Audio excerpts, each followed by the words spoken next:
it's really important to understand or think outside the box when we're thinking about our Mhm. health, whether it's physical, mental, emotional, whatever aspect of your health that you're thinking about or having issues with. We've got to start thinking differently, more broadly and holistically about looking after ourselves. And you're right, for people to show up their best selves, we need to be talking about this. We need to be dispelling myths that if people look okay and everything looks all right, we all have something.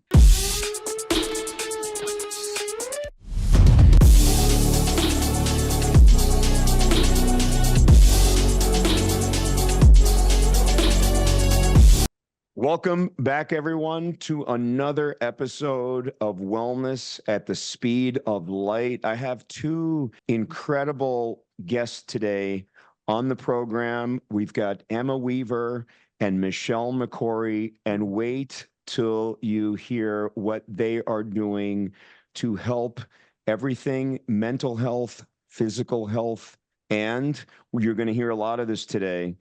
Health is wealth. And you guys know that without, our health, we just cannot enjoy the fruits of life and do our other things. So I'm your host, Dr. Stefano Sinicropi.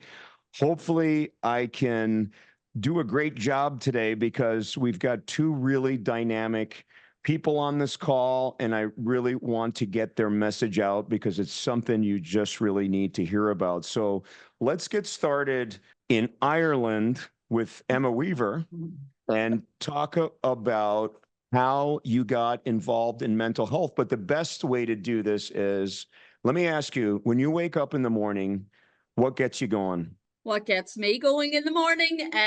Well, I'm a family woman, so definitely my children get me going quite early. But really, facing the day ahead and knowing that every day is so different now, compared to maybe years ago. So I get to do this. That's what gets me up in the morning. And why the passion, why your deep and unrelenting passion for for mental health. I've read a lot about what you've done, and this is something that's deep to your core. What's that all about? Yeah, thank you. So I've been at or working within the mental health field for over 25 years. Now, and to be honest, it started way back when I was about 19, giving me age away now, when I was 19 and I was going through college and I was doing social work. And one of the placements that I was put on, you're put on a lot of different placements, holistic healthcare. And one of my placements was a mental health setting in my local community. And I didn't really think much of it. And I turned up that day and walked into the room and realized I actually knew most of the people in the room. Mm. And way back then at that age, I remember thinking, oh my goodness, I know these people. And I did not realize that they were faced with mental health issues. Mm-hmm. And it was in that realization then that I really took it upon myself to understand everybody has mental health. It is, in fact, how we deal with it, what support we choose to be available to us, and how we are embedded within our communities that are huge factors as to how we respond to mental health challenges or crisis. And genuinely, these people lived within my community, had families, jobs. Some of them were even bank managers, believe it or not. And it was in that realization that I thought, and then throughout the years, having spoke to these people and knew that there was something in me that I had been gifted with that was able to support these people in a meaningful and timely way. So that was the first interaction that I had with people in mental health. And then throughout all the rest of the years, went to manage mental health services. It's across a trust area here in Ireland. It's the Western Trust, but understand the importance of it being community driven as well. So supporting people with their mental health challenges and issues, but in familiar environments within their communities as best they can, and allowing people to be part of, as opposed to be, I suppose, the stigma or the isolation that can quite often come on it. So I've definitely went on a bit of a mission in terms of understanding how we can support people and meeting people where they're at. No, absolutely. That's brilliant. You bring up a great point, and it's something that I talk about a lot in the medical field specifically. Okay, two important things. Number one, there are so many physicians colleagues out there that are really struggling with their mental health. And it's surprising to see how many physicians actually end up seeking out mental health services. And a lot of them will do it in private, but when you talk to them, they're actually seeking it out because it's such a difficult role to take on as a physician. It's a very difficult healthcare environment, what we've got right now. They feel like they're being robbed of their autonomy. They're already spending all this time. Residencies are brutal. We can go on for a long time. The healthcare providers in general, including nurses and staff, are stressed out to the max because we have this massive chronic health crisis going on. We're understaffed.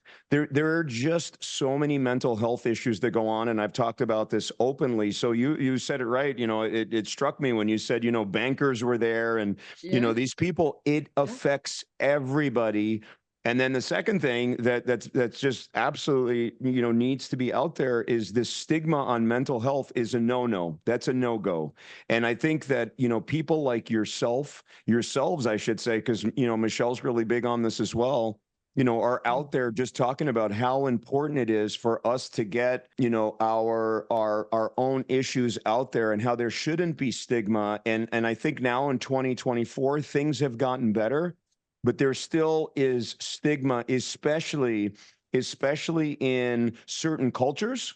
Okay, no question. There are cultural things that go on, but also in certain high performance professions where it's almost seen as a weakness if you have, if you're having bad days or having bad months or really are having trouble, going, through those things. But if you don't seek help, you're not going to get help, and it's a vicious spiral, and it's a huge problem. And if we talk about, and again, I don't want to be Debbie Downer starting this, but it's very important when we talk about mental health.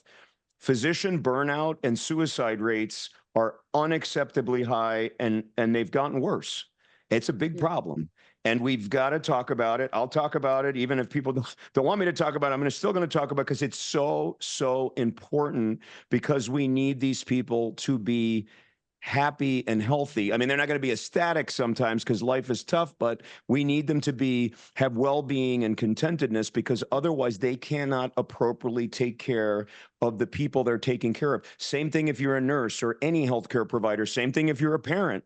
If you're not healthy mentally, you are going to have a really hard time, taking care of your children. So can you talk a little bit about what you found with the stigma in mental health? Now, you're in Ireland, so it might be a little bit different than what we experience here, but it's a Western country, and some of the ideas, I've traveled to Europe quite a bit. I mean, the ideas in some ways are in the same boat.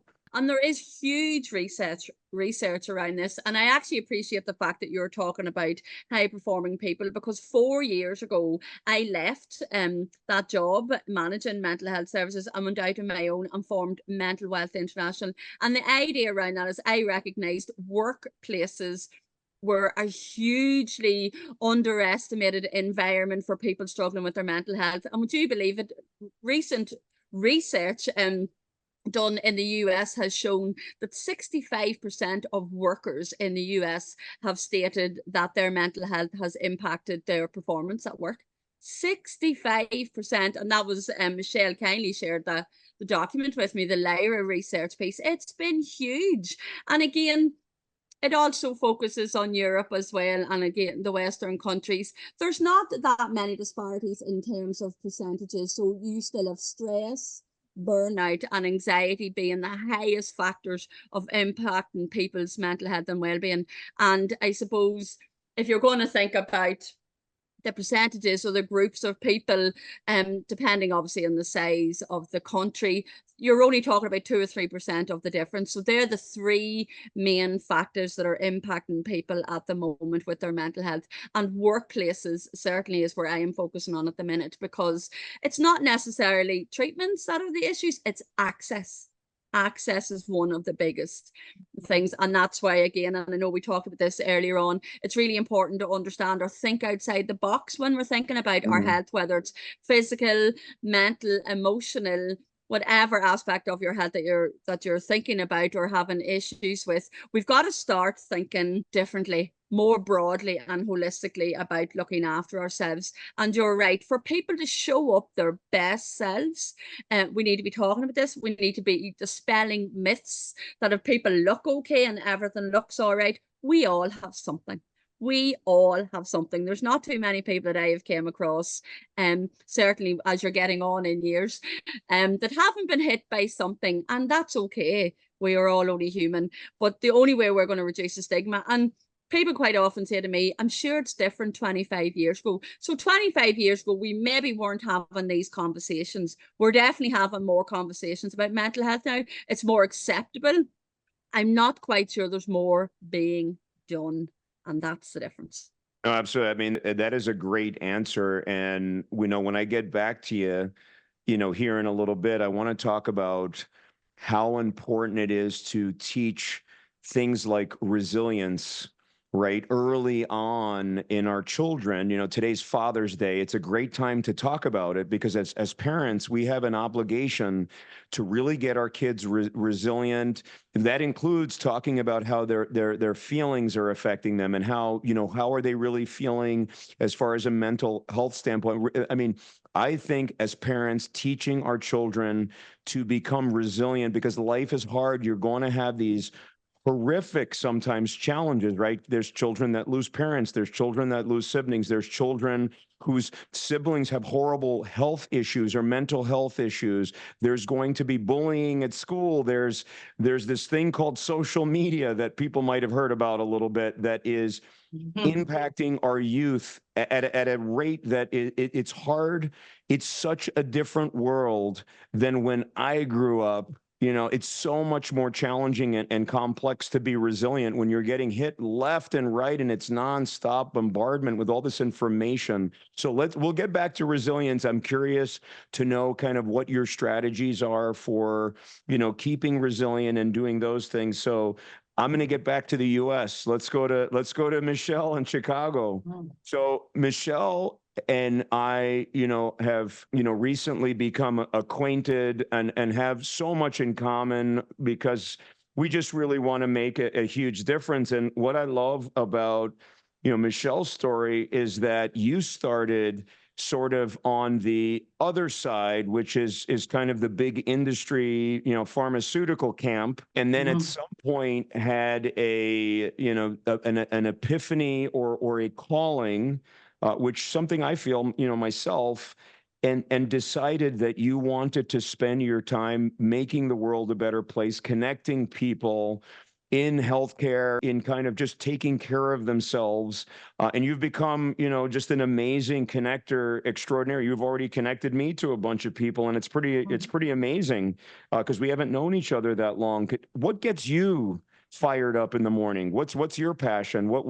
When you wake up, like what's a day for you where you're so excited the night before to get up the next day that you can hardly get any sleep? Well, I start my day like Emma with a meditation, but the very first thing I do when I wake up are affirmations. I believe in today is going to be a great day. Today is going to be a successful day. And today I'm going to make a difference. And as simple as that is, that's one of the main things I do. And then I'll listen to a short meditation and a TED Talk.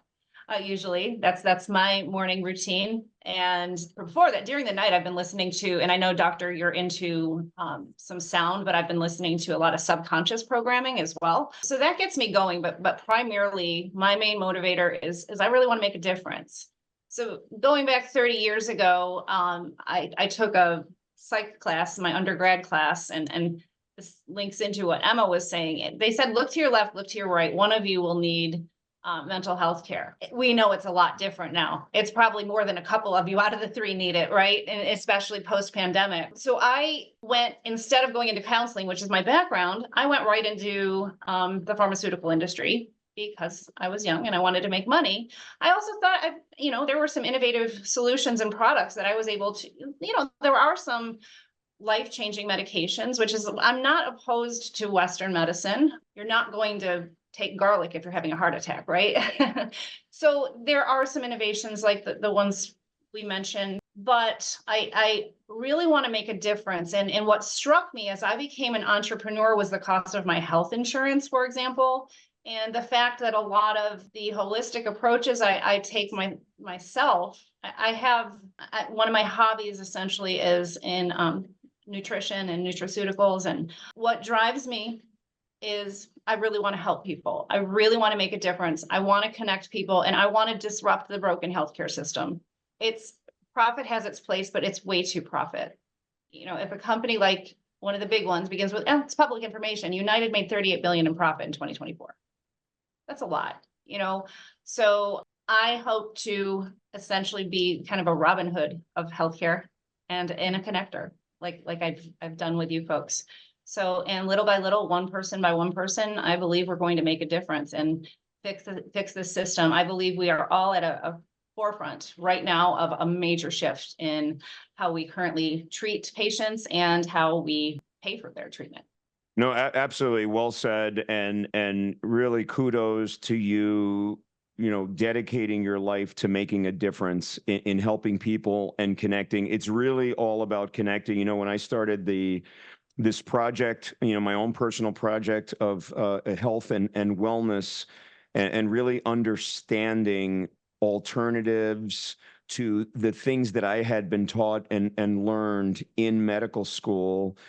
It was amazing how you connect with one person and then they connect you to another person. And so sometimes when I initially started this as a surgeon that was out here being very outspoken on things like biohacking and meditation and all these other things that you don't normally hear a lot of, Western trained physicians really out there pounding the table, publicly, I kind of felt isolated, and I felt that I was going to have a lot of pushback on me and say, stay in your lane. You're a spine surgeon. Just put screws in people, and that's what you're good at. And just don't worry about these other people out here just with all this fluff and pseudoscience, and other things. But lo and behold, I started connecting with all these people, a lot of it through LinkedIn, other social media site, and then people were just started coming and trying to connect with me. And now I've got these amazing connections all over the country and some out of the country with, people that are doing great work at great institutions, just brilliant scientists, psychiatric people that are doing great things in mental health, the two of you, and it goes on and on and on. So what you're doing, that connection, making those connections are so critical, because if the people that are really having that feeling that something's broken and that we need to make dramatic changes don't come together, we can't make the difference. With together, just us, just the three of us, 1 + 1 + 1 doesn't equal 3. It equals some, exponential number of that, because we all have our passions, we all have our stuff. You just start putting all these people in a room, and it's absolutely game changing. Now, I want to get back to kind of what is that elephant in the room, and we all talk about it, and I just want to be clear for our audience, because they've heard me talk about this. Sometimes I say it one way, sometimes I say it a different way, so I'll say it this way. I'm a Western trained guy, went to Columbia University, did my training there, did all this stuff, trained with all these amazing people. I in absolutely no way am anti-Western medicine. I think in fact it's amazing. All right, there are millions and millions of people that have been saved by the world-class drugs, the ones that work, that are used correctly in the right circumstances.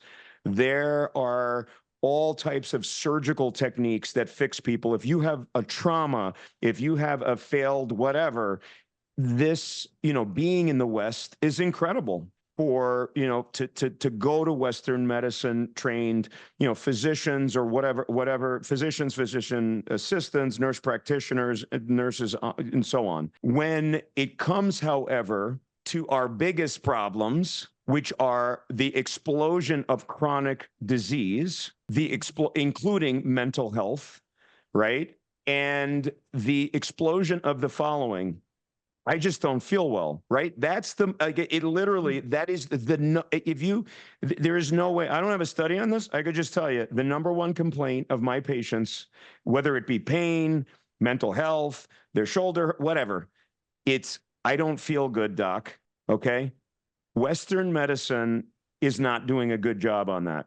We're just not. And that is what I talk about. So again, folks that are listening, we're not here. I'm not here to say there's anything wrong. I'm a huge proponent of Western medicine. You see me posting. I just posted on the latest, Eli Lilly drug where the panel, for Alzheimer's disease. And I read the study and I think it's reasonable. However, I have seen too many people with a list of 40 medications who don't even know why they were started on the first one. It turns into this huge crisis of medications and over medicating and not going and just not helping people. So hopefully I just want to kind of clarify that before we get into really what's wrong. So Michelle, I'll ask you, as such a connector, and you're doing what is so needed. You're connecting Western trained people like myself. Now, obviously, I'm very open-minded, and I'm all in on the holistic stuff, all in. But you're connecting all types of Western trained people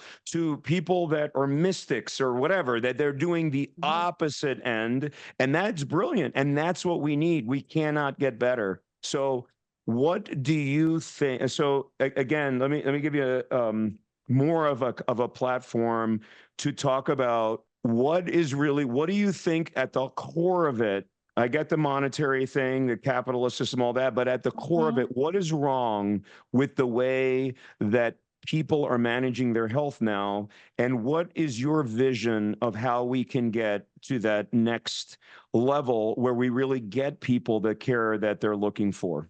Yes. So, and that is my goal. I believe that, the NIH even has now, they're starting to shift towards complementary medicine, right? So just as you were speaking to, there is a definite advantage of some Western, but additive modalities such as the ones you're involved in the mental health perspective that Emma's involved in are absolutely critical. And I think they haven't been included in the system is just because of the easiest way for me to say it is because I said so. Like a parent would say to a child, this is how I was trained. This is what we know. This is just how we do it. And to me, that's not acceptable anymore because we know evidence-based treatments from a nutritional and the business you're involved in with light and brain mapping and all kinds of things help, right? So why not take what we're doing in Western medicine and make it better? And there's just a roadblock that I'm dedicated to help lift, right? And part of it comes from education. It comes from research. Unfortunately, a lot of these alternative treatments, we don't have as much evidence on, and we don't have the money to support it like big pharma or big healthcare. So I'd like to see just and I know, Doctor, you've been in Washington lobbying for a voice and some noise in this space to help make alternative therapies more accessible. So if we take it back to, I'm involved in a potential area that can help this. If we start reducing some of the profitability from the giant, big pharma, big insurance, I'm sorry that they're, and putting it back into the pockets of patients, individuals like me, and practitioners like you guys, what you're doing should be more accessible. And I think we need more outcomes data on what you're doing because we're not so good at preventative medicine here in this country. In fact, we're not so good at a lot of things in this country. Per capita, we are the most expensive system in the world, twofold. Okay, it's a $4.4 trillion market here, and we're going to hit $5 trillion. So we're paying twice as much as the leading country, believe it or not, is Singapore. So we have to figure out what they're doing there. But our mortality and our morbidity is just horrible. And Peterson Center on Healthcare has a lot of data and statistics. Anyone listening here, I encourage you to check them out. They're a nonpartisan organization also looking to disrupt the current healthcare system. It'll probably make you a little sick to your stomach with what they've identified. So going there, and again, I just want to be a bridge. We need to have outcomes data, and we just need to educate people on this. Because if you're in Washington or wherever you are, we can make a difference. So hope that answers your question. No, I mean, that's a great answer. And the truth is, it is a $4.4 trillion system. And it's actually, if you look at 2030, it's projected to go to 7 trillion. Yeah. And so, for just in general, if you just look at it from a monetary standpoint, it's just really not sustainable. And so we have to look at other ways. Now, some of the kind of I'm going to talk about alternative here for a second. And then I'm going to get back to Emma because I want to pick her brain on some of those same issues. So from the lifestyle medicine changes, which are so critical, dietary changes, looking at things like intermittent fasting, looking at things like paleo diet, but also veganism, right? There was this amazing article that just came out. It was actually a groundbreaking study by Dr. Ornish that published this study on lifestyle changes and veganism and reducing the brain fog essentially in people that have Alzheimer's disease. And I'm hoping actually to get him on the show because it's groundbreaking. But there's also a lot of work, for example, on Alzheimer's disease with looking at things like keto diet and reducing a lot of the brain fog. So now we have all these different dietary types that actually have harder data that show improvement in Alzheimer's disease, but yet we're not rolling a lot of these things out. But we know lifestyle changes, just reduction in sugar, working on our sleep patterns, meditation and reducing stress, being in parasympathetic states, those types of things are so beneficial to keeping people out of the chronic disease. Loophole, I always say 90% of our chronic diseases are self-inflicted, and that comes from a twofold thing. One, we're not doing a good job of educating the public. It's an education thing. We're not doing a good job of educating our providers on the lifestyle medicine part of it. And we are all responsible, no matter what specialty you have. If you're seeing people, if they're having issues, we need to understand how lifestyle interacts with some of those other things. Now, going back to the alternative, space, I hate that word, number one. I've said it before on the show. I like to use more complementary. So I'm going to stay away from alternative because alternative is bad for two reasons. One, people hear alternative and they say, oh my God, it's alternative. So it's some weird, creepy thing that, only the crystal loving people do it that, that hang out in Sedona. That's one reason. The other reason that it's dangerous, frankly, is because there are other people on the other aspect of it who love the term, I only do alternative medicine. I don't do Western medicine. I don't like alternative because it shouldn't be a substitute for Western medicine. It should all be together. And I like the word integrative health. And believe it or not, I don't know why there are physicians out here bashing the words integrative health. I told you both before the show, I watched this YouTube video of a doctor talking to a bunch of students, bashing integrative specialists and functional medicine specialists. I was I almost had to stop the car because I was listening to in the car because I just I had that breath work, all kinds of stuff to calm myself down. So that's, I want to be careful. But anyway, so I think it all has to be one, talking about the actual modalities within complementary medicine. Some have a lot more research than others. So some of the stuff that I'm really involved in and I'm lobbying for, things like photobiomodulation, light therapy, and I'm trying to get a lot of the biggest names in the world. I've had Dr. Sigmund on, I've had Dr. Casano on. I'm blessed. I'm actually hope I'm actually going to have Dr. Hamlin on, who is the godfather of photobiomodulation. So excited to hear from him. That'll be coming up later this summer. And those, there's thousands and thousands and thousands of scientifically vetted articles on that stuff. There's a lot of stuff on acupuncture and some of these other things, some positive, some negative, but it depends on the way you look at it. And some things have a lot less, hard scientific evidence, but people really love it, like energy healing and, and other things. But the thing that, I know Emma's going to talk about, and she loves and has passion for her, I can tell you what does have a lot of scientific evidence, and that's mindfulness and meditation.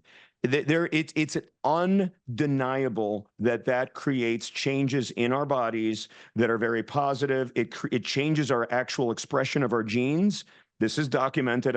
This is no longer like folklore. This is proven science, and it stimulates the hormones of love, or the parasympathetic state. And being in these parasympathetic states are really the keys to well-being and happiness. It changes everything, because not only do you get mentally healthy, you're also physically healthy. We got to talk about these things, and we have to stop. I think some of the stuff that might be in that quote unquote alternative complementary basket, fine, it might be pseudoscience. I just did something where I did a more controversial podcast recently on scalar energy, but it's really fascinating. I don't know if it's real or not, but it's interesting, and I want my audience to hear about it, because we just don't know. We don't know what we don't know. But a lot of things are labeled as pseudoscience, right? Like, I think that's what you're getting at, Michelle. And they're nowhere near pseudoscience. They prove it's been proven. The Nobel Prize was won for light therapy in 1903. It's 2024, and I have colleagues fighting me on whether phototherapy works. Come on. So I'm going to get back to Emma, because before we get back to resilience, which is one of my favorite topics in the world, let me ask you a question. Elephant in the room. How do you describe what is wrong in westernized medicine? What are we missing? What do we need? Like, what's something's wrong, because in Western medicine we're getting sicker. What's wrong? There's a lot wrong, but there's a lot right as well, I have to say.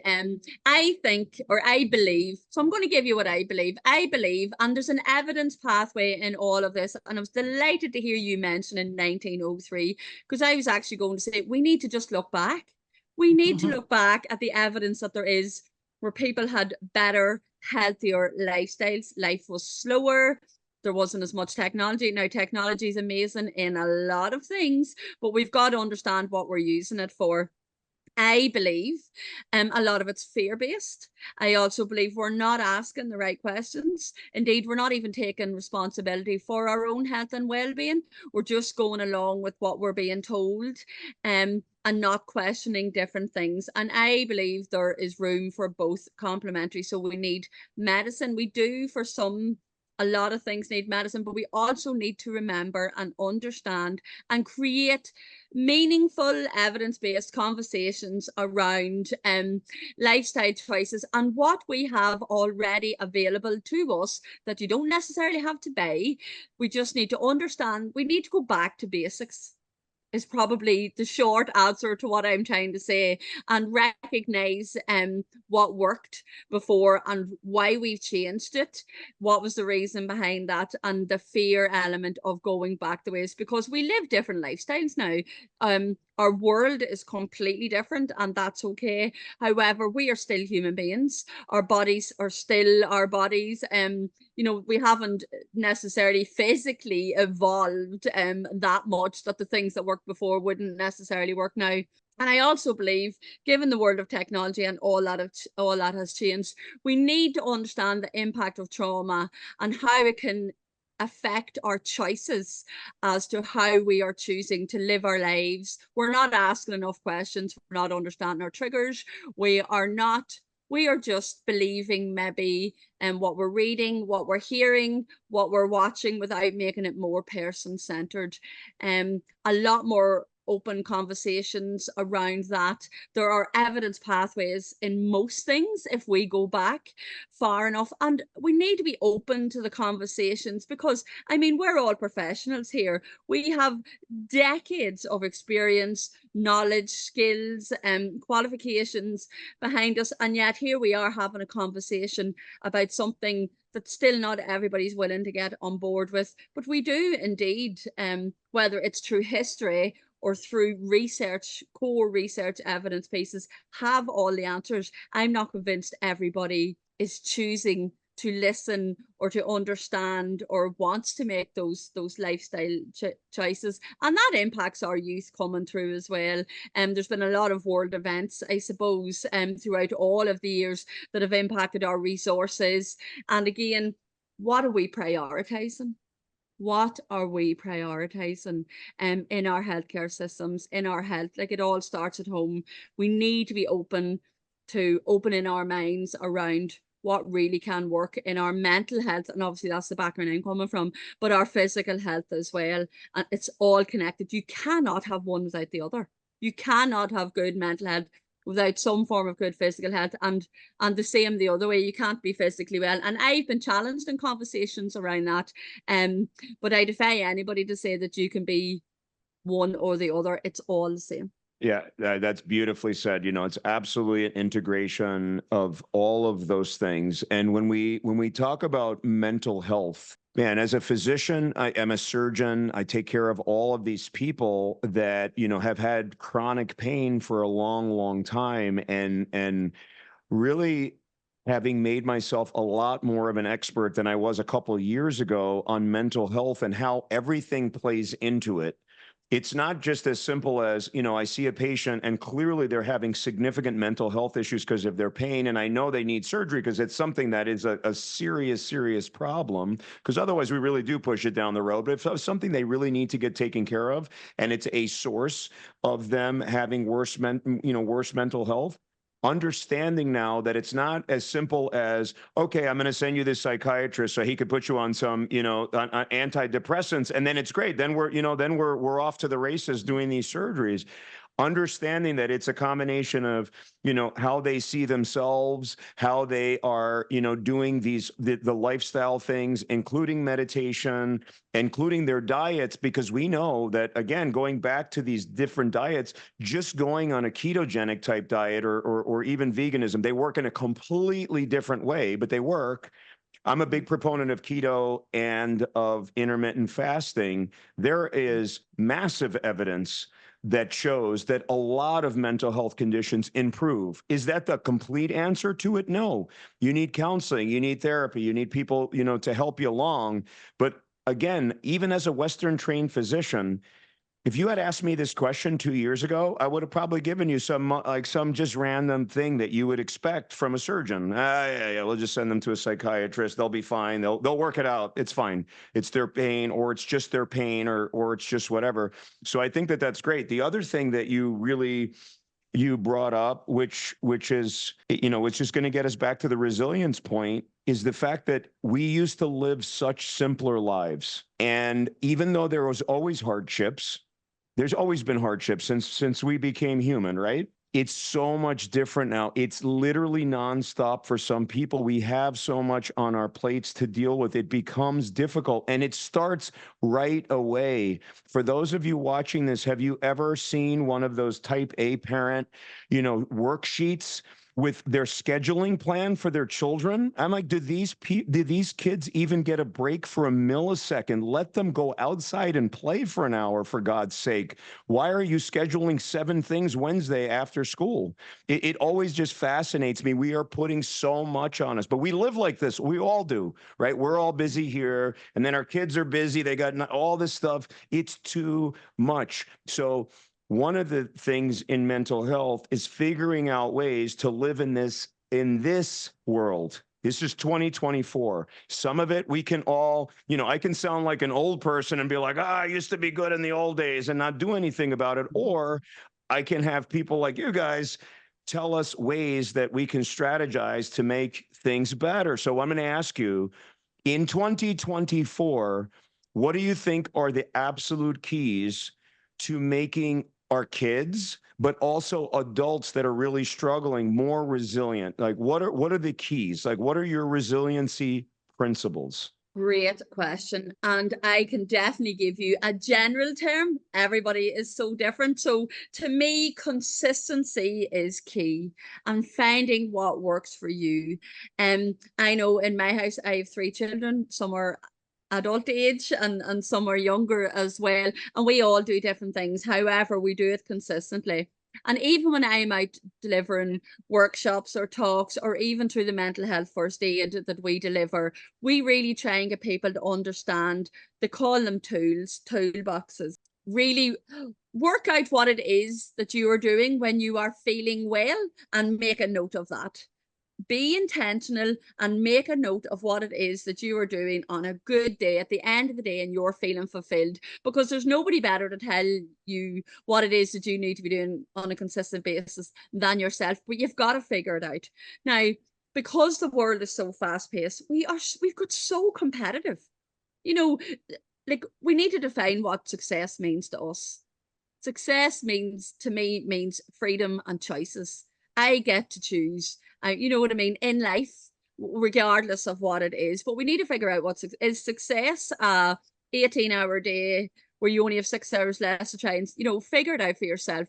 But key elements of what I encourage people to do and support is, and you've mentioned it before, the mindfulness. We need to be mindful.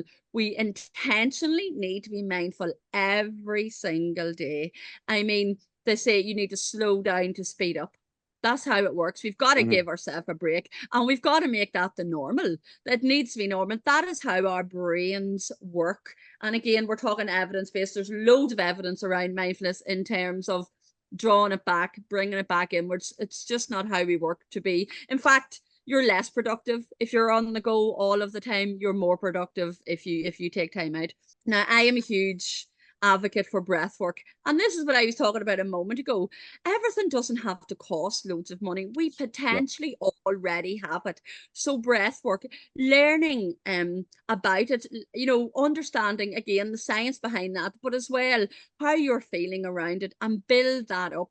We need to teach our young people these tools. While we think that's really obvious, oh, it's breathing. I mean, we've been told for decades, you know, if you're feeling a bit of anxiety, years ago, I'm not quite sure it comes out now, it was the brown bag, and you breathe in and out because of how your air is able to calm you down. So now we need to mindfully and intentionally develop those skills within us. And I'm also, there's so many different things, but one of the things, and I believe this to be huge, is a pen and a piece of paper and a brain dump. So get it out of your head and onto a piece of paper all of that time. And I mean paper. Get it out of your head. There's something really powerful about working through your thoughts, getting rid of them, physically getting them out of your head. If you've got an issue, yes, we need to be talking to people, but sometimes we need to write it down, work it out for ourselves. These are powerful tools, and I'm talking at a very basic level here as well. For the purpose of trying to get people to integrate these into their lives. There's power behind that. So you will see me in the morning, and I mentioned this before we come on, I do gratitude, breath work, meditation. Now, meditation to me sometimes is just me sitting in silence, with maybe a timer of 8 minutes, 15 minutes, 20 minutes, however I'm feeling, but doing it consistently. I will know, let me put it like this, I will feel the difference if I haven't done it. And that is how I know it works, because I feel different if I don't do it. Writing is a huge, huge part. Like, I mean, if you think about it, in the 60s, 70s, I'm just throwing out those eras, I'm not 100% sure, to be honest with you, people kept diaries. Like, the power in that of getting the thoughts out of your head and onto a piece of paper, whether it's for reflection, whether it's that brain dump that I'm talking about, they're powerful tools. And I suppose for the purpose of the conversation that we're having, help you build resilience, help you learn about yourself, but sit in the moment as well. Because, and you know, it's a singer and it's not a very obvious choice for me to bring it into this. But it's actually Pink, and one of the lines in her song is, "The silence scares me because it screams the truth." So if we're not listening to that, we need to be in the silence. We need to be slowing down. We usually have all of the answers, but to build the resilience, what meditation does for me is I've learned to trust myself. Through meditation. So I don't ever have it all figured out, but you can be sure if I give myself 5-10 minutes for meditation and breath work, I'm coming back better. Love it. Absolutely love it. That was a beautiful explanation. I don't even, what song is that? Is that line from Pink? I'm putting you on the So, oh, spot and here. I I'm know putting you all on of the her spot. songs. I just can't It's think just it. in the, Yeah. I've actually been to I mean, I've been to one of her concerts. They're amazing. I mean, she's like on like Comes out of trapezes the and air. going everywhere. She's It's in pretty Ireland amazing. next week. Oh yeah, I think I might come. We might be on Come, a, it's brilliant to see the Croke Park, but that's one of the lines. I'll get back to you what song. I listen to them all, but it's profound. no, Think about it. that's absolutely brilliant. That calls for a social media post on that line. That's brilliant. Don't worry, I'll give you and Pink credit on that one. Please do. But just let you know, I just want, so again, as a physician, and a lot of my audience, they want, you know, just to kind of hear kind of the physicians kind of take on all this. I want to go back to meditation and mindfulness and breath work and how important it is from a medical standpoint, from how it affects our bodies. Okay, this isn't some fluff pseudoscience, whatever. This is critical. So whether you study the brain with functional MRIs when people are meditating, some of these monks that do these deep meditative states, I don't know how to explain it, but their brains show such beautiful signatures that it is just literally like, this is what we're looking for. Because a lot of people are like, what are we looking for? We're just looking for that peace, that calm, that emptiness. You're going to find that in meditation. Everyone knows, they've heard it 20 times on my podcast before, but I am a big follower of Dr. Joe Dispenza, Yes. who has quantified the effects of meditation through science. He Yes. just doesn't say, "Oh, look at these people, they're meditating, they're having these amazing things." He's translated that into a scientific, you know, kind of proof that these things work, evidence-based, and makes a, you know, it makes a huge improvement. And then the last thing I want to say on the importance of all of these things is that what all of these things in the mindfulness, breath work, all that category is, it helps us to enjoy now. Because if you are living in the past, okay, which is a lot of our thinking, we're either in the past or in the future, and it robs us of this moment right now. Like right now, I'm having a great time talking to the two of you, and I'm really enjoying. And I'm here. I'm you know, I'm mind. And that's why I love doing this, because I'm just with you guys. I'm not like doing other things. I'm not worried about what's in my email or whatever, or my, you know, all the patients I have on my schedule tomorrow. I'm just thinking about our conversation, our presence together. It makes such a huge difference. And again, it sounds like fluff, but a lot of times it's these soft skills, like it's the soft part that can change lives unbelievably more than a pill can or a procedure. And we need to be talking about it. And it's not weird. It's just true. You know, as a physician, I want to speak the truth, because I've seen, frankly, miracles happen, and none of it had to do with a drug or a procedure. It's a mind shift change. It's a lifestyle change. It's whatever it is.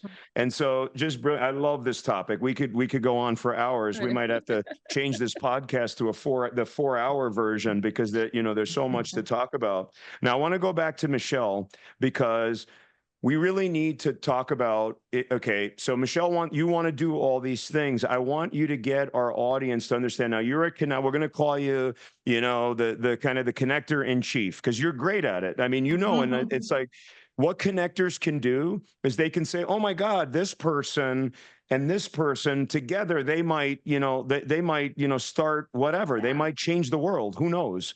And there's only certain people that understand that you know, that whole connection piece. But I want to ask you from a, you know, let's get into like how it works. I want to talk to you about your health sharing programs, right? That you're really into. Can you tell us kind of what's your motivation behind the whole health sharing thing, and how can that help us with our mission of helping people with their well-being? What barriers are you trying to jump over? Yeah, so a little bit about what health sharing is, and then I can discuss the barriers. Health sharing we're going to use the word alternative here, because it is an alternative. It's not complementary to current traditional commercial health insurance. So the model's nonprofit based. It started in churches about 3 decades ago. Our early market partners introduced it, and it's done okay. But with advances in technology, the new company that I partner with was formed, and we're able to literally cut people's healthcare costs by up to 70%. I see it honestly as I work with potential members up to 60% off. So I got into it because of my needs as a business owner. I became profitable, needed to pay for commercial insurance after I left corporate America. And $700, almost $700 a lot to me a month was a lot. And just organically bumped into somebody as I was working with one of my other businesses. And he told me about this health sharing concept. Didn't know what it was, even though I have a couple decades in commercial healthcare. And he right there told me I'd be paying about $288 for me. And I've had about 5 decades around the sun, 5 trips, decades of trips. So I looked at it and I was immediately surprised. And of course, learned as much as I could and went towards it. And he had asked me, he said, given your background, would you like to talk to people about it and educate people about it? And I said, because I had a very busy consulting business, but you know what, I went for it. And it's making a huge, huge impact. Like I am in such a beautiful place because I'm helping people save money. I'm disrupting a very, very broken system. And we can have a whole talk on how broken the healthcare system is. So I work for a nonprofit and I make respectable money doing it, but I'm helping people. A physician like you, Dr. Sinicropi, a couple of weeks ago, a single mom of 4, and I don't have permission to use her name. I need to ask her, but she's got a 5-month-old up to 8-year-old. She was paying $1,800 a month with one of the companies with 4 letters in it. And with us, with my company, she's paying under $600. I just put $14,000 back into her bank account or back into her business. She owns 3 med spas, she owns another business, and she has a home healthcare agency. So that feels good. Also, though, she can take that money and use it towards, maybe she needs a varicose vein treated. Now she doesn't have to worry about where she's, where that money is going to come from. And there are, in order to remain competitive in this space, there's talk and action being considered right now about how to incorporate preventative healthcare, how to incorporate additional treatments, complementary treatments, holistic treatments into this model, because it's so different than what we have been accustomed to, just as you as practitioners are, from being, you're both patients of things too, right? So as patients, we're just so accustomed to just paying up. This is what it is. I have to pay it. We are not about just going out there and enrolling as many people as we can so we can make money. In fact, we have zero profit motives. And that gives me such peace working in this space. I joked with somebody yesterday, I feel like I'm the Robin Hood of healthcare, in a way, but I see it bigger. I see this as the way to go because physicians and healthcare practitioners they have more medical freedom. Patients have a little more opportunity to be a participant in their treatment. It's not being dictated by big insurance and big industry. So I'm real passionate about it and I'm really making a difference. And so this is just one part of the disruption that needs to take place in the system. You asked me about barriers. The main barrier is lack of awareness. And just like there's lack of awareness in complementary treatments or holistic treatments. And the second, if anyone's heard of health sharing, and even though I come from that space, I didn't know what it was. It's generally, there's categorized as, that's that church thing that doesn't really work that well. So those are the 2 main things. But once people learn about it, and at some point, I can do a whole educational piece on that. But those are just the 2 big barriers. Other than that, it's a great part of the solution to fix this very broken system. So yeah, that's where I stand with that. Thank you for asking about it, because I think more people need to know about it as a very viable alternative. So if somebody has a regular traditional insurance program, they're looking for something else because deductibles and just monthly payments, and this is going to be different than it is in Ireland. Obviously, it's a different system, but in our system here, the payments that families are making on a monthly basis are becoming intolerable. I mean, it's a huge problem. I know, as running our own organization, our healthcare costs they're through the roof because of the amount of use, in the healthcare system. And then the insurance companies jack up their premiums because they want to make a profit. And it's just this vicious cycle and it's only going in one direction. I mean, I can tell you as an employer, and that's why I think what you're doing, connecting not just healthcare providers to financial people, to employers, we all need to have these conversations together as to how we can make healthcare more affordable to not just to our patients, but also to ourselves and to our employees. So it really is we need a very diverse group of people to come together to understand how to make this better, because it's not sustainable.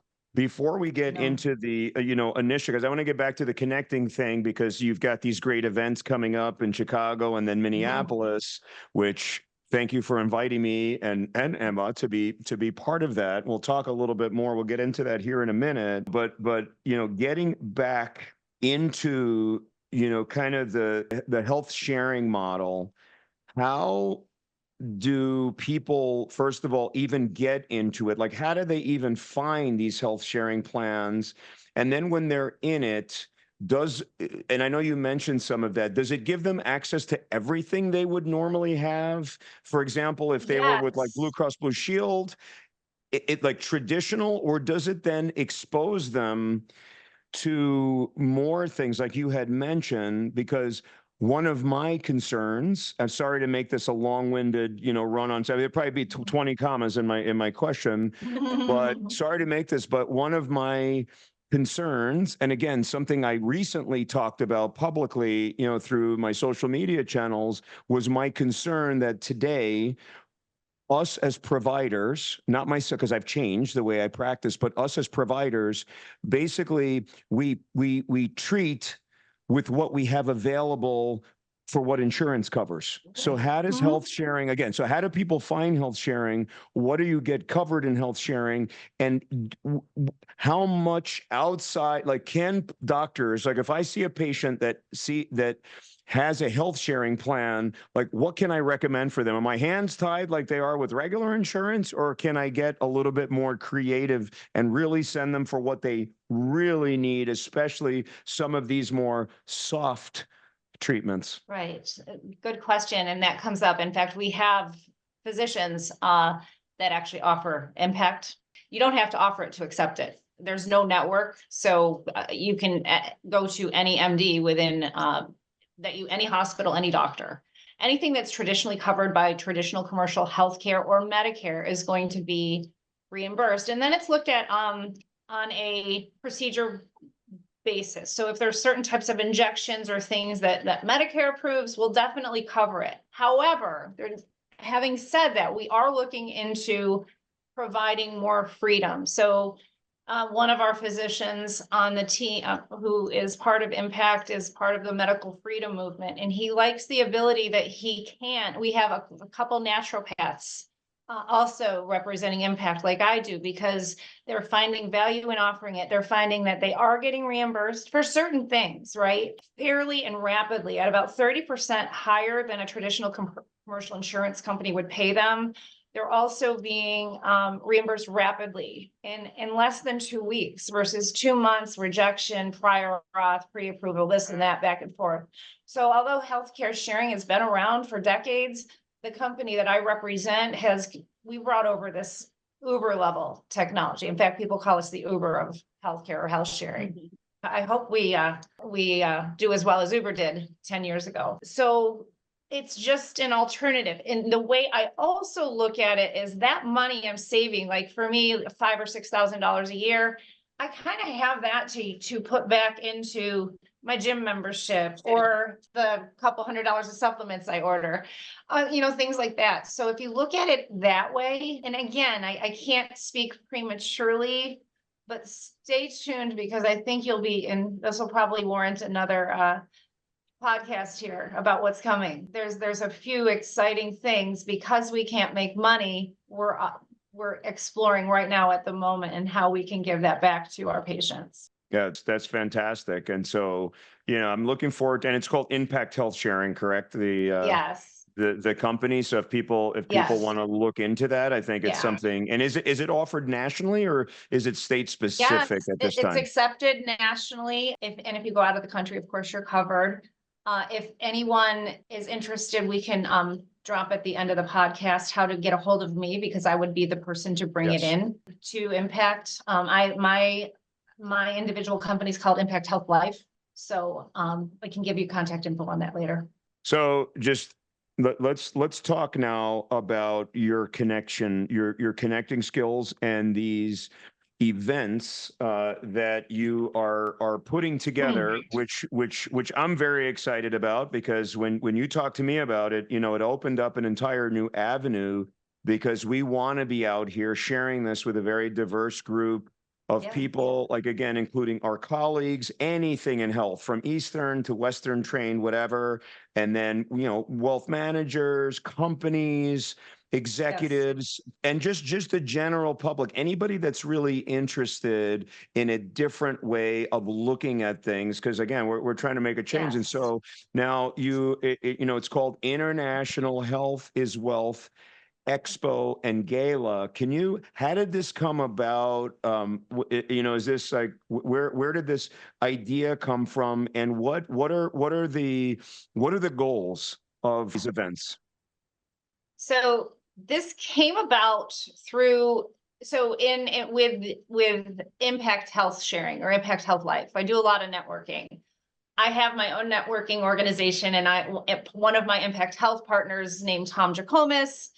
He has a power networking club, and we became networkers of networks, essentially, is where I think this is going. But he put me in touch with Emma here, and he and Emma had Emma wants to come over here, and we have people that want to go over there. So just in talking, we're like, what could we put together that meets the objectives that you just said about connecting like-minded people together with a vehicle that really doesn't exist. There's expos and there's vendor fairs and there's things out there, but we have a real unique place with this Health is Wealth, International Health is Wealth Gala and Expo, to bring together all kinds of individuals to do that educational piece and just share the word, and hopefully have a lot of business to business interactions where here's where the connection piece comes in. Connect people that can help each other.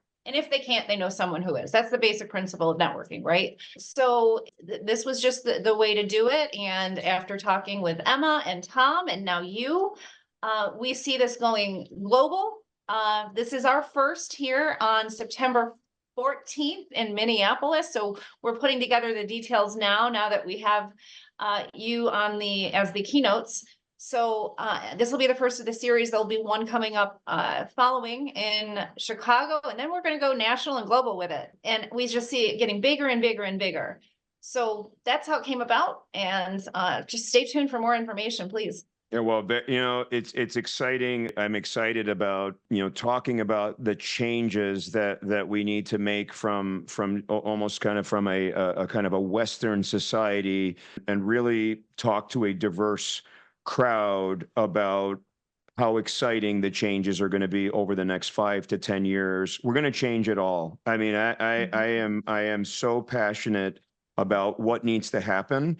And it's interesting, our healthcare system is literally, okay, and I don't know how it is in Ireland, but our healthcare system in the US is literally at a breaking point. It's strained, it's severely strained.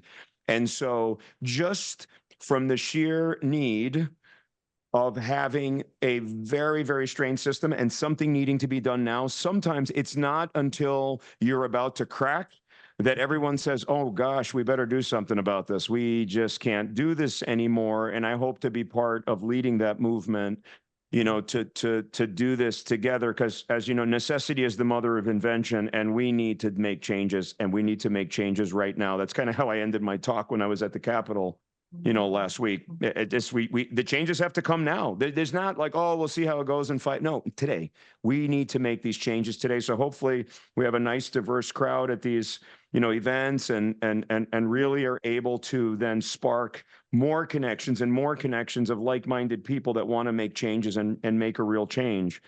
So I'm going to go back to Emma here. Excited to hear your keynote, speech. When you and obviously this is still a ways away. It's several months down the road. But what do you think, like, to this diverse group, this diverse audience of providers and wealth people and bankers and business owners and just curious and investors, all these people, what in mental health, what's the message that you can get across? There's so many things we could, like I said, if we did another podcast, we could talk all day. We could, finish this in 6 hours about everything that needs to be done in mental health. But what's the key? What do you want to get out of your talk? What do you want them to leave talking about after they hear you? So I believe what I'm going to bring is my straight talking and solution focused keynote. So, and I believe we're all going to do that. You're going to get us all into the room. I think we've learned in the last hour or so, we're quite straight talking and we do not fear the conversation because we have the knowledge, wisdom and evidence base behind us to back it up. So straight talking, but we're also solution focused. Believe it or not, we have solutions or are certainly willing to create the conversations around what might be the solution to some of the issues that we are facing in the world today. And that impacts everyone. So although at the moment I'm focusing a lot on workplaces, communities and gyms to really try and embed those cultures of well-being, what people can expect to get from me is I am going to talk about the mental wealth vault and the concept around that and what it means and what we are able to do to build it, to give us the resilience and the tools to deal with life as it's ever changing all of the time. I will also talk about the Public Health Agency's 5 ways to wellbeing. So the research evidence based around our 5 ways to wellbeing and what we need to be doing at a very basic level through the Public Health Agency to maintain our wellbeing. So I suppose my purpose throughout all of this really is to be solution focused. So preempting maybe as opposed to responding, really preventative as well, again putting the responsibility on us. And then I also have an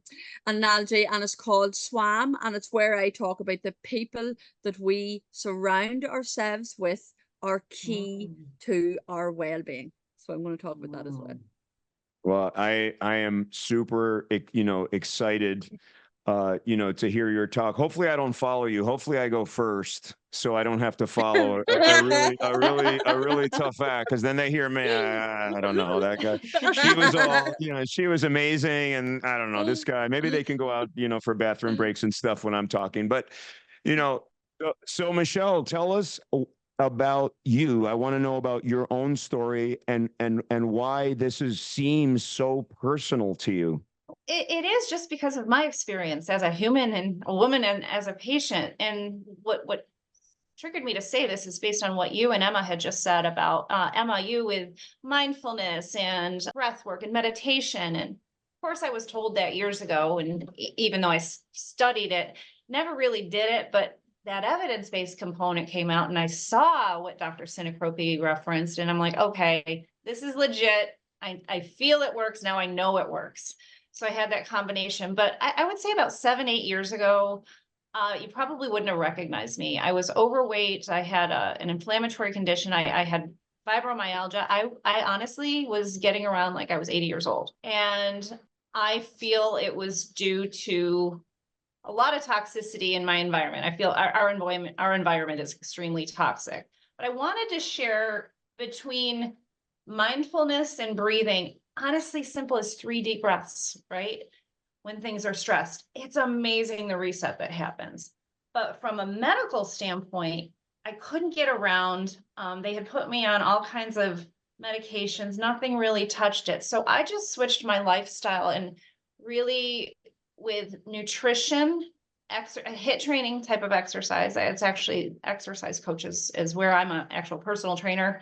And it switched my life around. I dropped 40 pounds. I do intermittent fasting. I no longer wake up hungry and starving. And just with those lifestyle changes and nutritionals and eating around the perimeter of the store with as much organic as I can, I'm a completely different person. My brain is clearer. I'm sharper. And this is legit. Like, I don't want to do before pictures, but if you could have seen me or talked to me, I was a completely different person. So this is why I'm so passionate about what you both are doing. Like, I didn't intend to give you a plug, but I did go to one of your hypercharge clinics a couple times on my last minute to Minneapolis, and I want one right here next door to me. And honestly, I was a little bit sore and a little bit jet lagged. I felt fantastic, and I know it wasn't a placebo effect. So that's just me. That's a personal attestation to what I've experienced from a mental health, a complementary health, and just personal, just lifestyle changes. In regards to my family, I have family members that, gosh, called me, hey, I'm going to go on Ozempic. Where's the cheapest I can get it? Of course, my company covers it, but we reprice it. But I'm like, what? No, please. Do you realize all you have to do is what I've been telling you to do for a decade? Just change your lifestyle. And no, people would rather pop a pill or take an injection. And unfortunately, after the second month, this family member had to go off it because they blew up like a balloon. So, and that's not just N of one, right? But my point in this is not to discredit Ozempic, but it's to say there's other ways to do it. We can cure diabetes, essentially. Diabetes doesn't need to exist. And one final story is a family member who was on polypharmacy for years that just made anxiety, depression, and other mental health conditions worse. Finally got some pharmacogenetic testing done, identified what wasn't working or what wasn't, you can't prove necessarily what, and I did work in this space as well. You can't really 100% prove what's going to work or what's not going to work, but you can get a good indicator. And ironically, most of the stuff she was on was not going to work. It didn't fit with her metabolism, so to speak. So now with Emma, with some cognitive behavioral therapy and just a hormonal change, she doesn't have to be on anything. So, and this is after 10 years of in and out of the hospital. And I put a little bit of a post on social media about this, but just, it's not necessary. And think about the cost that was to the system and the frustration on the individual. So those are just some personal points that I wanted to share, which is also why I'm passionate about it, because I have a lot of personal interest in this area and appreciate you listening. No, that was, there is so much to unpack there, if we want to go down, that path. So from a, holistic standpoint, what you've done is incredible. I love hearing stories like that. People have to understand that the changes that can come just out of changing your lifestyle. And you both talked, you both, live the meditation kind of breath work lifestyle. It's so dramatic, to get into those states. We've kind of talked about that to some degree, but as far as the medication management, what I want to be clear on is that there are very much roles for medications in resistant patients. So for example, we all know like the GLP-1s, which I've talked about quite a bit, and have studied them quite a bit. And I've had some very deep conversations with pros, people that are pro GLP-1s and cons of GLP-1s. My belief, and again, I don't do primary weight management, but it is part of what I do now. It's something that I've taken on. My belief is that everything with reason should start with lifestyle changes. You're absolutely right about diabetes type 2. Very clear. Dr. Jason Fung, the obesity code, outlines it beautifully. 87% of type 2 diabetes will reverse with intermittent fasting. Period. And this is studied. This isn't, he didn't make it up. He didn't write a book where he just said, you know what, he's a renowned nephrologist, kidney specialist. He did the research. It's published. It's out there. I literally give the obesity code to my patients. We sit there. They order it on Amazon while they're sitting with me in the clinic. I say, look, if they're interested, they want to learn, and they're fascinated by it. Now, from a pharma standpoint, GLP-1s right? They are originally intended. I mean, there's a whole, we could talk about GLP-1s for hours, but they really, in my opinion, should be in the category reserved for very resistant diabetics that cannot get over it, because obviously, being persistently diabetic is a huge problem to all your body systems. And so there certainly are type 2 diabetics that should be on GLP-1s. And again, this is not a substitute for your own doctor's medical advice. But there's certainly people that should be on GLP-1s. There's also people that are so metabolically sick and so morbidly obese that GLP-1s are probably the best first line, drug for them. And again, I'll leave it up to the obesity specialists, to do that stuff. But I want to be fair when it comes to medication. Now, the good news is if you make the lifestyle changes and to do stuff, the vast majority of people are not going to need to be on GLP-1s. They just don't, you just won't, but there is some work that you have to do. We talk about with Emma, we talked about the resiliency and stuff like that. We have to take accountability for our own health. One of my favorite lines, period, is what, my good friend Margaret, Wallace says, and that is, we need to be the CEOs of our own healthcare. And I use that line. You are responsible for you. End of story. Enough with the excuses, enough with the blaming. Stop listening to what big, companies are telling you to do. Stop listening to that. Listen to yourself and do your own research, learn the stuff, and become an expert of your own body. The person that has the most expertise on you is you. If you do these things, right? Michelle decided to become an expert on her own health. Emma is an expert on her own health when it comes, to mental health. She gave a beautiful, discussion of how she maintains her own personal mental health. And so you've got to take initiative. And this is a conversation I have constantly with patients, right? Because they're just staring at me like, oh yeah, do back surgery. You're going to fix all my problems. Incorrect. Maybe I can fix a structural thing. I can fix a crisis. Is it going to make all your problems go away? No, not even close. And so it is this combination, looking at these things that's really going to get us into the space. Emma, do you want to share anything about your own personal journey that you have, like something like deeply personal that you've never shared before in front of a big audience? How's that? I will share something and then I'll explain a little bit about it. So my eldest daughter's dad was killed on a motorbike when she was 5 in New York, and that was a huge trauma in our lives, and I couldn't talk about it. So what I would say to I talk about him now, and it's all good. It takes everything. It took therapy. It took writing it down. It took meditation.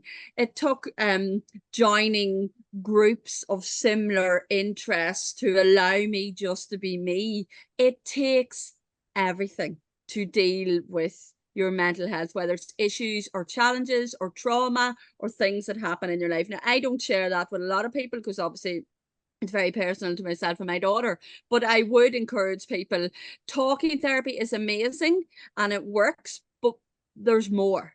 Talking therapy, and what else are you doing? I think it takes everything to maintain your mental health and well-being, and one thing does not fix everything, and that's why conversations like this really matter whenever we're talking about our health, whether it's our physical health or mental health, as you say. And is it the book Psycho-Cybernetics? Is that the book where he talks about people going in for plastic surgery, but it's not fixing? I'm not sure if that's the book. It's not fixing. So you can look at yourself and feel, oh, if I change this and if I do that there, I'm going to feel better. No, that's not how it works. You've got to do all the things. It takes everything to keep us showing up our best selves. And we deserve to show up our best selves. It takes everything. Well, thank you for sharing that deeply, deeply personal story. And obviously a loss like that is so devastating, and it really does take everything to come back. But, obviously you had the support network, you had the internal resilience. I was intentional, and fortitude. to be honest with you. That's a word, and you used accountability, which is a brilliant word. I encourage people to be intentional, intentionally seek out different types of support, intentionally show up for yourself every day. Be intentional when it comes to your well-being. It's the only way. I mean, I'm brilliant, and just your words and the way you approach mental health. I mean, I just feel comforted talking to you, and I've found that before. I've had a couple other mental health experts, and by the end, I actually commented, I feel like it was a personal session for me because I'm just, I get to talk to them and I feel very comfortable. So it's kind of a substitute for me, going to seek my own care. I just talked to you guys on these podcasts, and Absolutely. I feel great and I feel wonderful. I'm going to go have a Yeah. beautiful, wonderful, Yes. Father's Day, Yes. here. Happy And Father's Day. I thank think you. this was Well, a mindfulness podcast. I feel like we just had a Yeah. mindfulness moment. You come away just feeling better, and that's what it's all about. It takes everything. I feel great. Not only that, I can tell like none of the three of us want this to end. So we're just like, hey, what else can we talk? And again, we can talk about, so many, different things, but it's sharing these amazing health journeys just to give, the audience an understanding of one of the places I want to go with my podcast, which is going to be a little bit different, but as I evolve in how I'm doing this, not only do I want to bring on experts like you guys and passionate people, what you do, but I'm going to start doing podcasts on people that have been through devastating traumas, whether it be emotional, whether it be, like physical, where they're abused, or whether they've had some devastating physical injury. And without divulging, because it's not confirmed yet, I have this young woman that I plan to have on my program, and it's such an inspiring story to me. This young woman had a horrible spinal cord injury, very young, early 20s, when she fell off of a 3 stories on the top of her head directly, and woke up completely a quadriplegic. Nothing was moving, nothing. But with resiliency and seeking, care both physically and mentally, she made a significant, recovery where a lot of, her upper body function actually returned. And she was part of this stem cell trial and all these other things, but always sought it out, and has made such a recovery, and now wants to tell her story to the world, because it's a great story of resiliency. Because when somebody like myself, I might be like, oh man, I had a tough day in surgery, or a long day, or my God, my week is packed. And then you hear a story like that, you just want to be so thankful and mindful of what we have, and understand that people have been to the abyss and have come back, and people can come back from these things. Her story is amazing. Like I mean, when she talked to me about it, I mean, I was holding back tears. I'm just a very emotional, kind of spiritual person. I cannot wait to have her on the program, and other stories, like that, where people have just been, somewhere dark, because that is so helpful to others that are going through their own,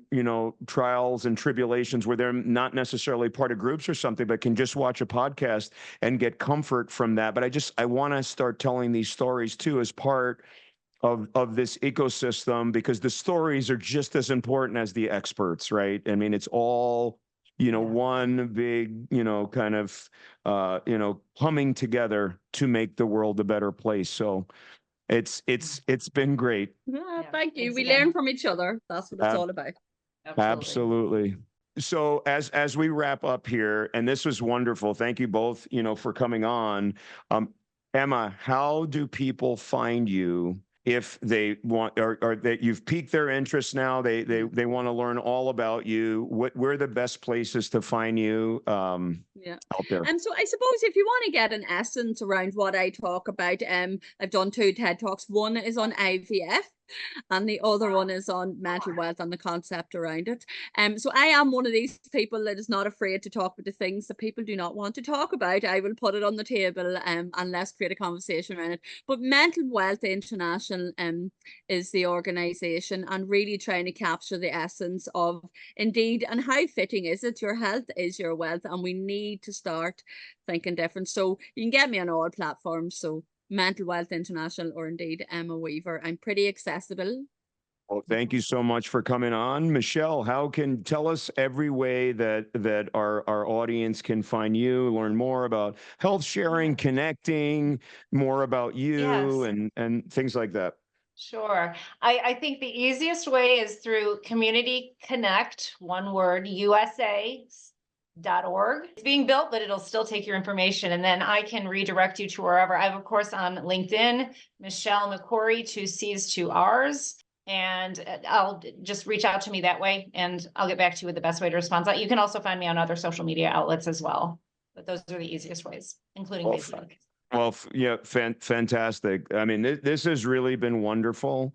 I'm just going to, wrap it up like this. One of the things, number one, I'm very excited about these conferences because what an opportunity to get in front. One of my criticisms of our kind of our scientific community of physicians and things like that is we tend to put ourselves in places where we feel really comfortable, right? So if we are an Alzheimer's researcher, guess who we talk to? A bunch of Alzheimer's people or people that are really interested. So we find ourselves always preaching to the crowd. And so, for example, if I am very interested in some, other thing, but I'm always only discussing it with colleagues that are other spine surgeons, that is not really getting this information out. So I think that in terms of having these broad, diverse audiences where maybe not many of the people necessarily are going to be physicians, there's probably going to be very few spine surgeons, although certainly I'm going to invite all my colleagues because one of them it happens to be here in the Twin Cities. I love the idea of being around people that may have no idea what I'm talking about. They have no idea, and hopefully they get a good sense of what I believe to be all of the different steps that we can take to change our lifestyles, to change our education system, to cut through the noise, to look at what's real, what's not real, and really come up with a comprehensive general framework for how we can change the system and de-strain what is an unsustainable path for us now. So this was amazing. Love talking to both of you guys. I think we might have to have a part 2 here after we do a couple of I these think events. we should. Absolutely, because like I said, I tried to tell, I tell all my guests, especially recently, I try to tell them that this is a long form show where we can dive in. And it is funny because about half of my guests, before they come on, they're like, oh yeah, I don't know, what we're going to talk about for 40 minutes or 45 minutes. I'm like, what? First of all, I'm booking this for, an hour and a half or whatever. And there are, I can't believe it. And then typically by the end of our shows, it just seems like all this, where's the time gone? We haven't gotten out half of the, the things that we want to get out. But I think we've got out a lot of really good information on this episode, and you both were amazing today. So I think our audience is going to be very, very excited. And I will tell you, look around because pretty soon there's going to be an announcement on International Health is Wealth Expo and Gala. You're all invited. We want you to spread the information around. It's going to involve some black tie, some dinners, some other really cool stuff. The two of us will be giving, keynotes, on that. And hopefully this got you guys excited, but really look for that, information coming out real soon. And obviously I'm going to, help to spread the information on this.